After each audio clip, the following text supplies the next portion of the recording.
it just made me think real quick.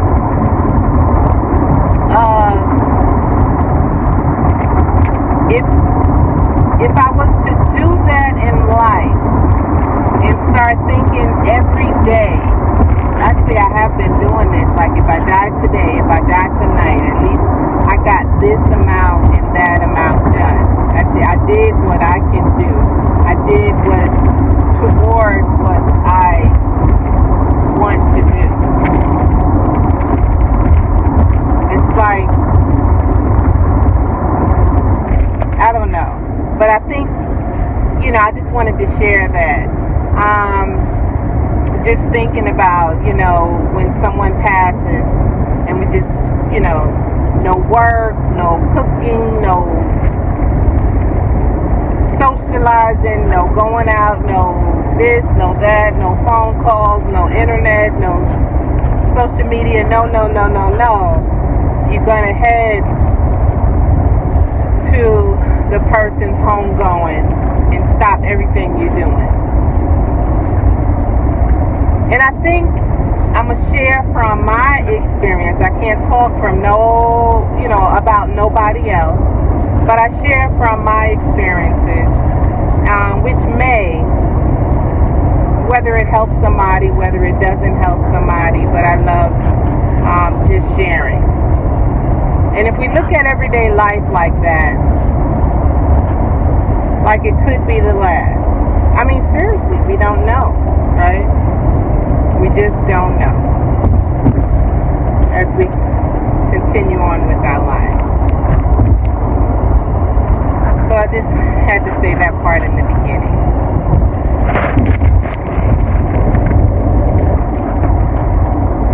Today I wanted to touch on, before I talk about fear and living in fear, is as I'm sharing as I learn, and this is so true. I talk about the workplace environment. That's where I have been most of my life. In 2 miles, take exit 9th to merge onto State Route 101 loop. Okay, I was saying, I guess later I'll talk about fear, but I'm thinking about something I want to share. The more and more I learn about narcissistic abuse, narcissistic people, narcissism, just superior beings, like people who think that it's all about them, and devalue and degrade other people who they feel is less than them, when they feel as though they're the only important ones in this life, and they can treat anybody how they want to treat them, in a negative, nasty manner. Anyway, as I was saying, I work in the workplace environment. That's what I talk about. That's what I try to relate my videos to.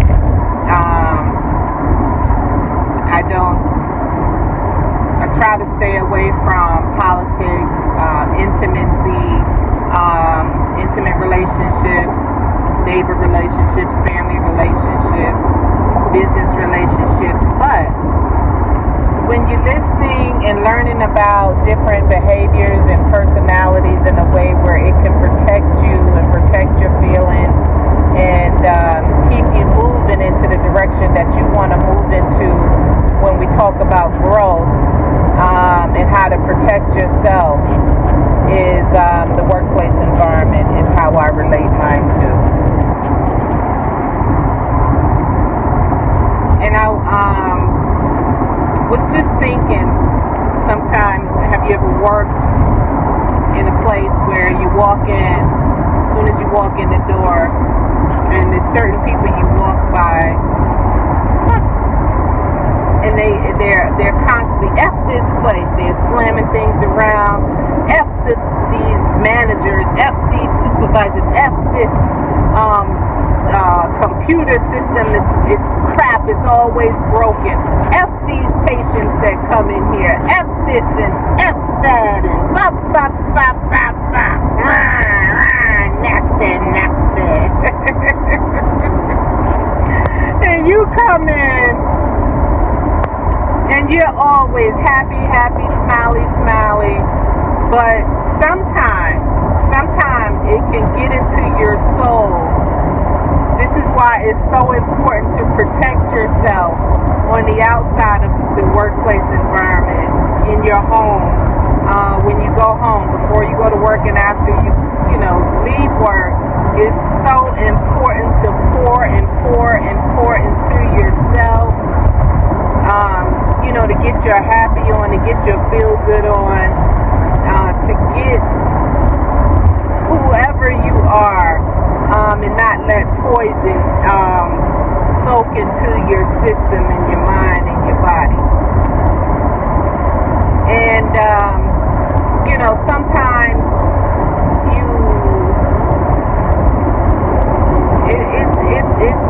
it can be frustrating if you sit around and dwell around that on a daily basis, but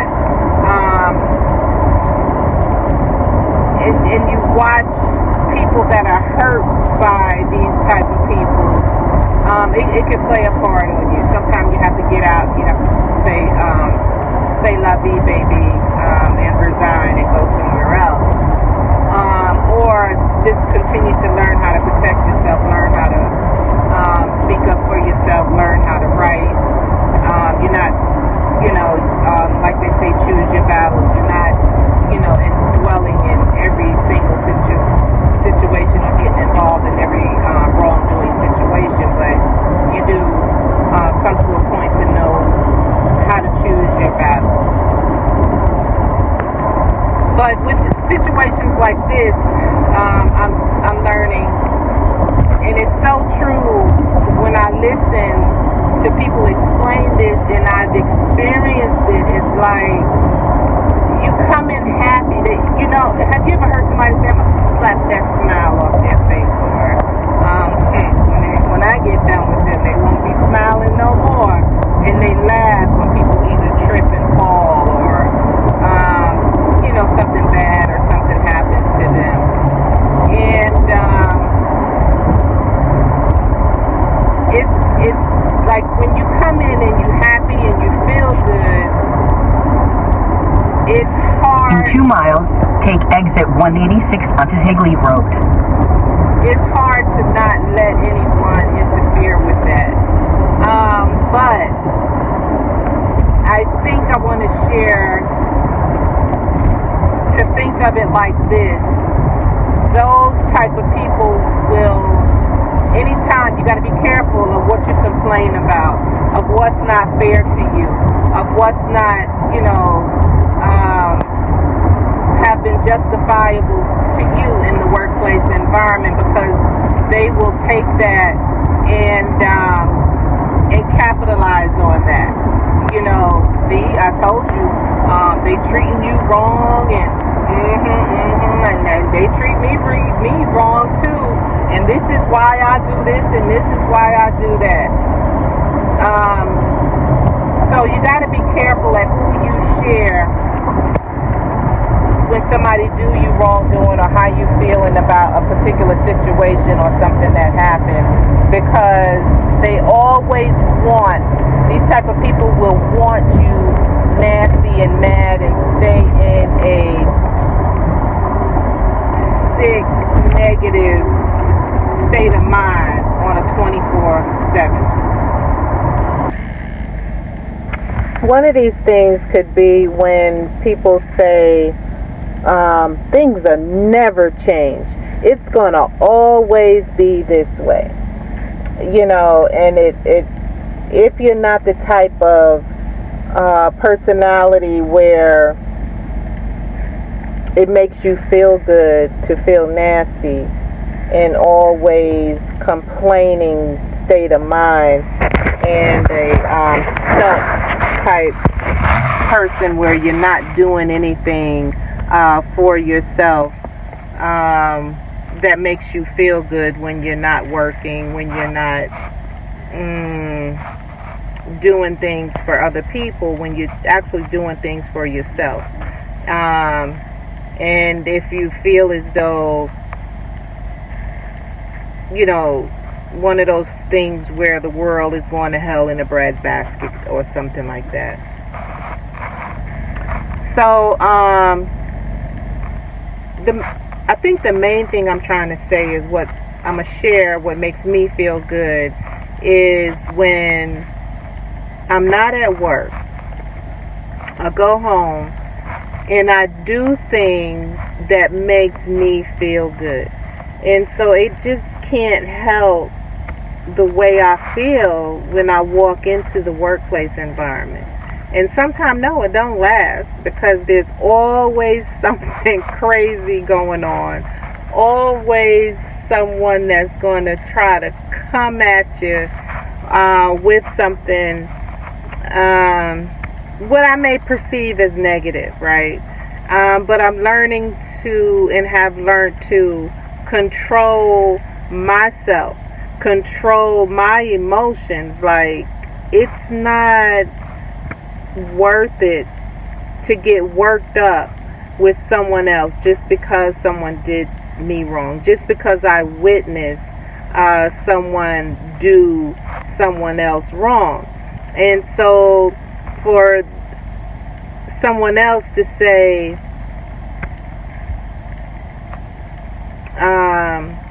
I understand exactly where you're coming from, that is so wrong of them, and they keep harping and harping on it, and then they come and say, they have a solution, which their solution is only to continue to complain and fuss and cuss and yell about the person, or try to do some wicked, underhanded stuff to try to harm that person, and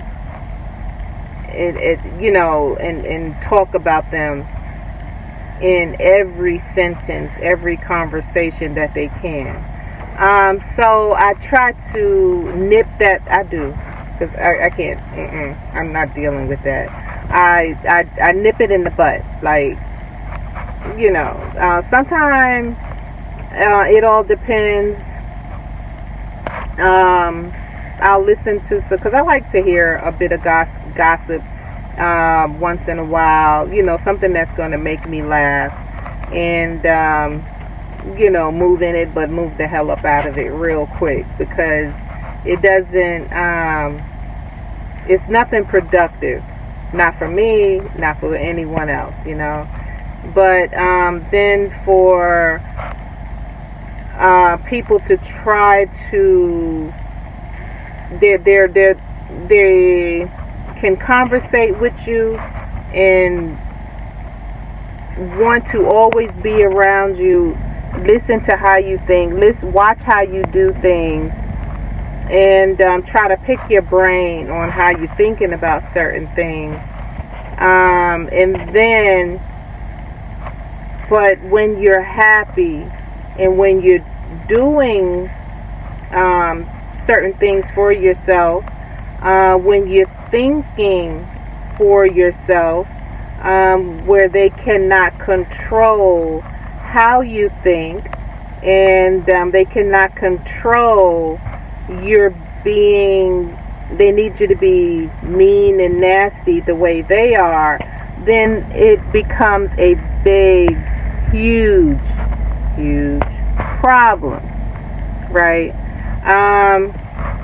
Because when you're down and dirty and feeling nasty, because you've witnessed someone doing wrong, because someone has done something wrong to you, and they try to act like you're confident and saying that they are the ones that can make you feel better.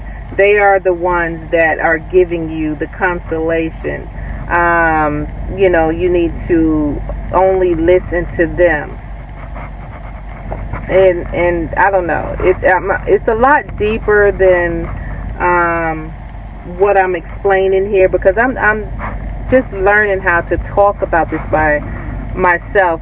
Although I have so much experience with these type of people, and with people like similar to me. And so when I say find your like-minded people, it's not go out and like-minded, not like-minded, and sniff them out. No, it's just be aware and know who makes you feel good and who does not make you feel good. It's just simple as that, and who will, you got to be careful of this, who will put you up, always saying something good about you, and then they ghost you or put you on under their feet and step on you later, right? Like, if you don't continue to be nasty like them, if you don't adapt their ways of thinking and talk like them and do the things that they tell you to do, after they have been putting you up on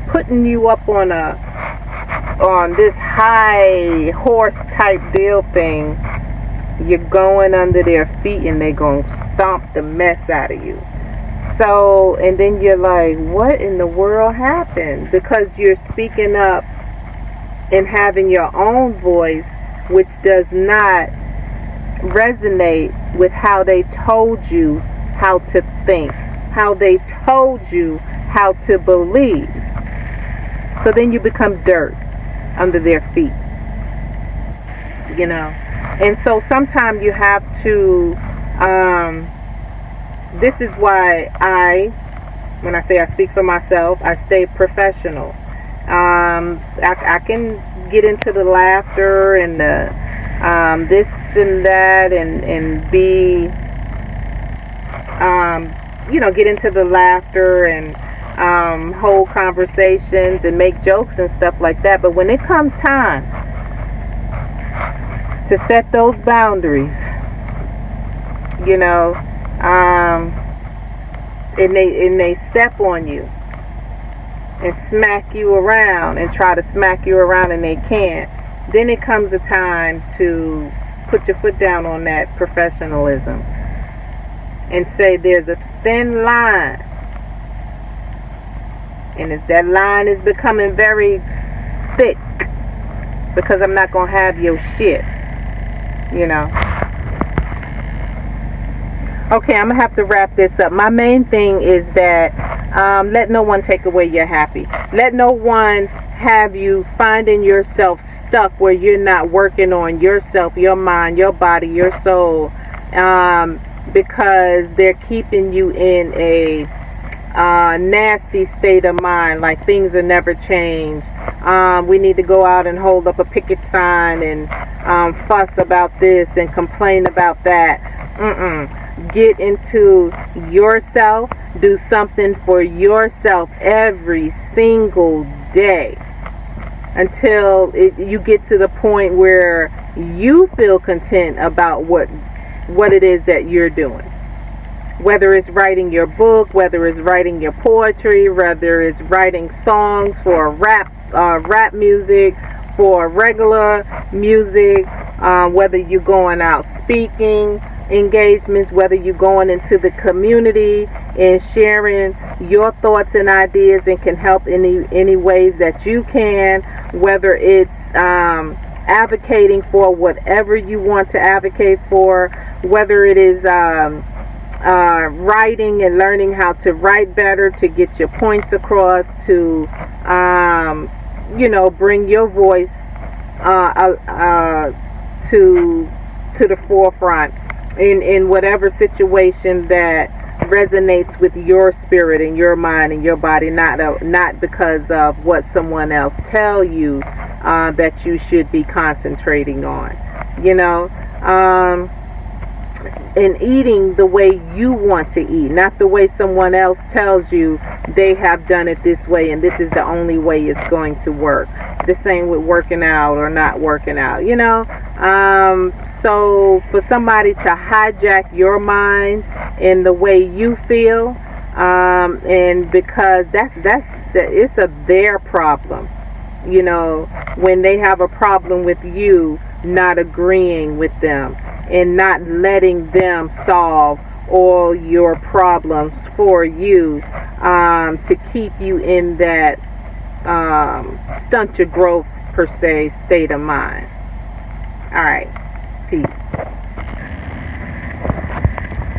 Just continuing my thoughts, random thoughts on this beautiful day today.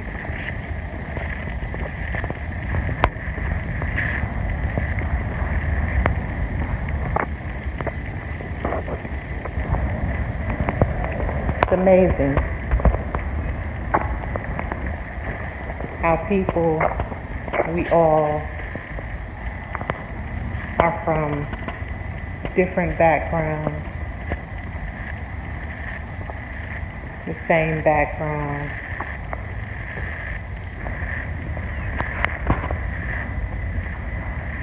and the taught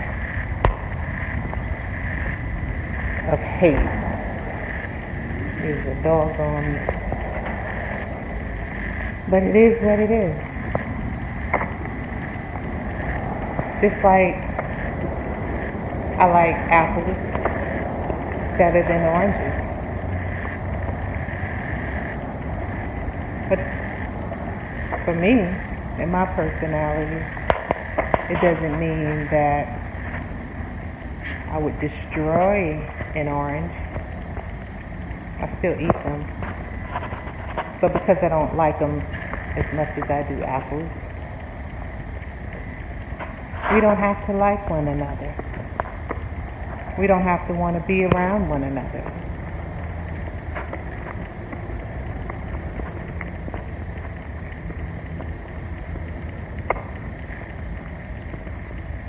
But the hate that some of us feel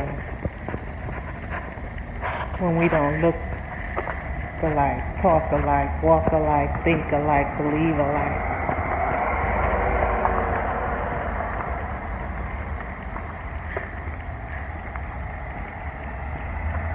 How we try to keep the hate going and going and going and going and going.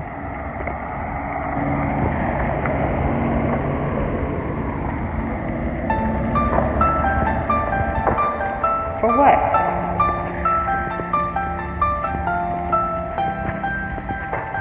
We're all different. I can only do what feels good to me. I can only reject what doesn't feel good.